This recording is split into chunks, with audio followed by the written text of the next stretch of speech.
Kid Missing TV. This is a special Sunday edition, since we didn't have one last Tuesday. Now, we're going to talk about the case that is believed to be connected to the Beaumont children, which is the case that we covered last Thursday. Up in the block, you will see that video, in case you missed it. This case is a case from the Adelaide Oval. Two little girls went to the bathroom. There were strict rules about when they could go, because the Oval was so full and it wasn't safe. They were 11 and 4. They hadn't known each other before that day, but their parents allowed them to go together. Because they were sitting right next to each other, and they had gone together before, and then when they came back at another point in time in the game, they left again to go to the bathroom. Again, they call it soccer, but it's actually, they call it football, but it's actually soccer here in the United States. This case was all over the media, and the police were going nuts. Interestingly, the girls were actually seen by a lady who didn't realize what she was witnessing until years later. Actually, several people saw them with this man, but thought it was a family dispute and minded their own business. This woman saw a news story years and years later about the case, and she said, "I saw those two little girls. I didn't know they were missing at the time." I saw a middle-aged man, holding one of the girls. The littler girl, and the bigger girl was chasing behind him, kicking him in the shins and hitting him. And she said, "I couldn't understand why the grandfather didn't discipline her for that."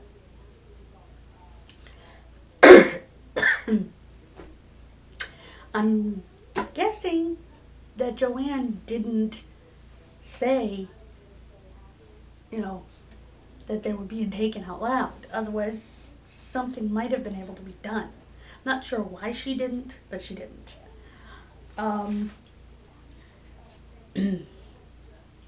It took until, this was 3:45?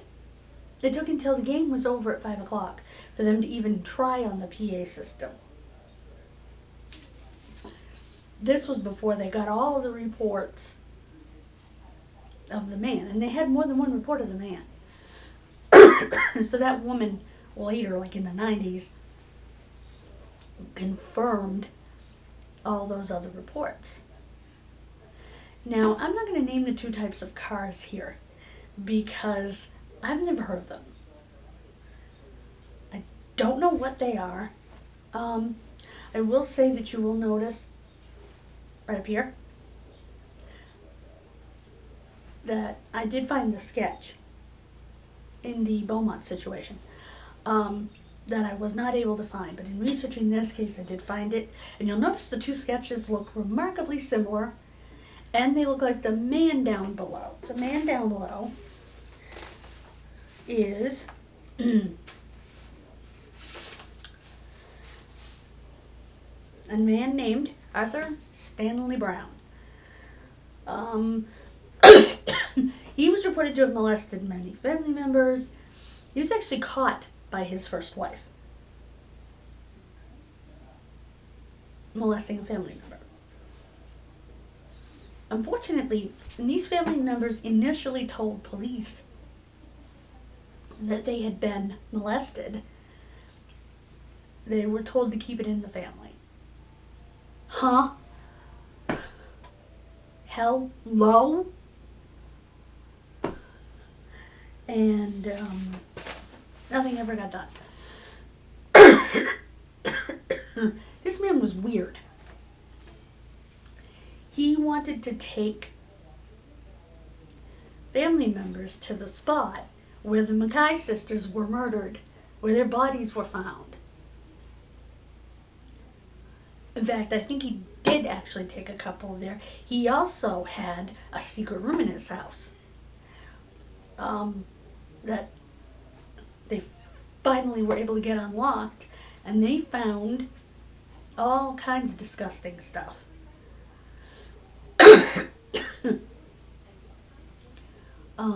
And the kids later told family that he would give them alcohol, and that he would, when they were little, and that he would I am so sorry, show them pictures of people gutted and all sorts of horrific things, and say, isn't this cool? No, not at all.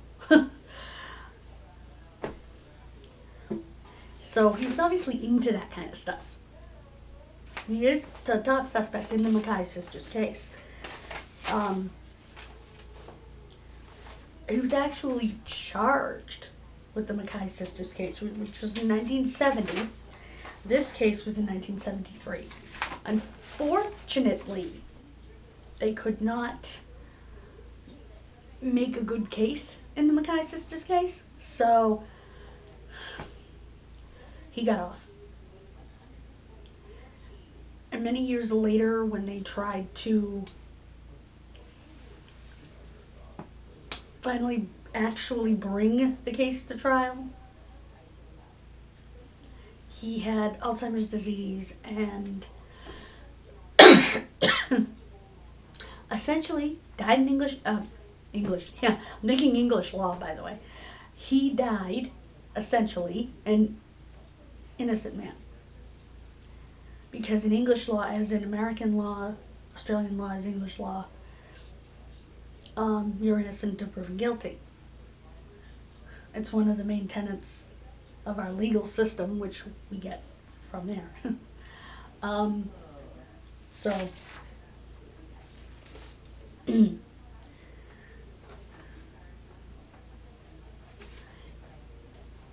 it was actually his first wife and one of her nieces that actually found the stuff, by the way, and reported it to police. Again, not convicted. There was a motorist who argued with the man that they felt had committed the Mackay killings. Again, they believed this man is connected to the Mackays, to excuse me, Joanne Ratcliffe and Kirste Gordon, the Oval Kidnappings, and to the Beaumont children.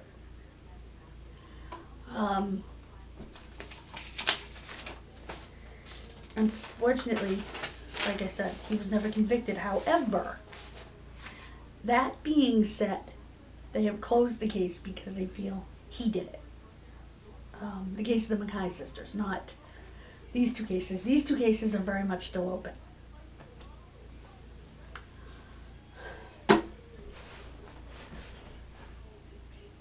Unfortunately, no new evidence has come forward. I mean, there's been little things. They have done some digging, just like in the Beaumont case, and have found nothing, just like in the Beaumont case.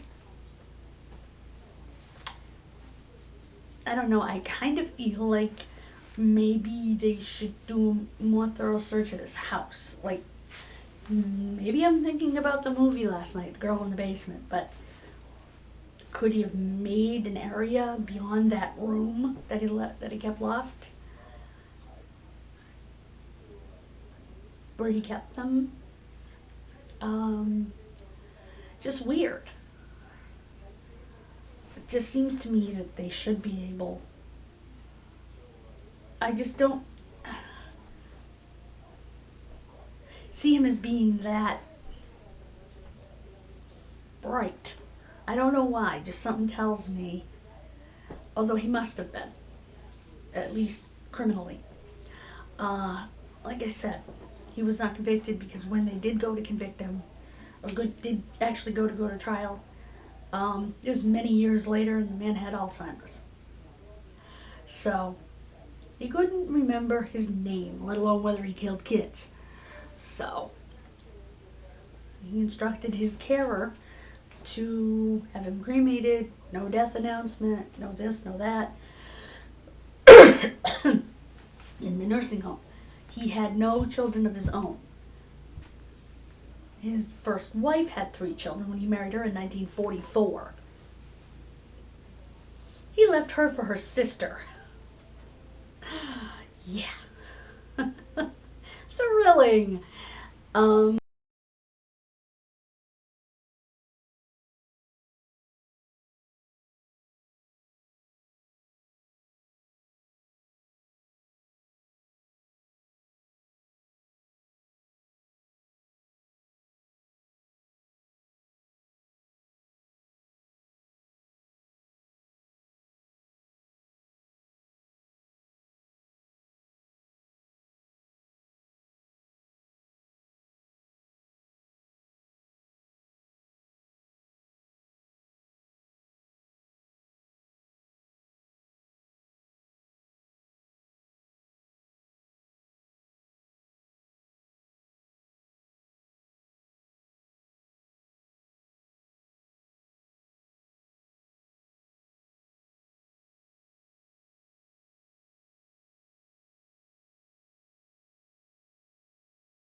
The next case that we're going to feature on Tuesday would be the case of Margaret Fox.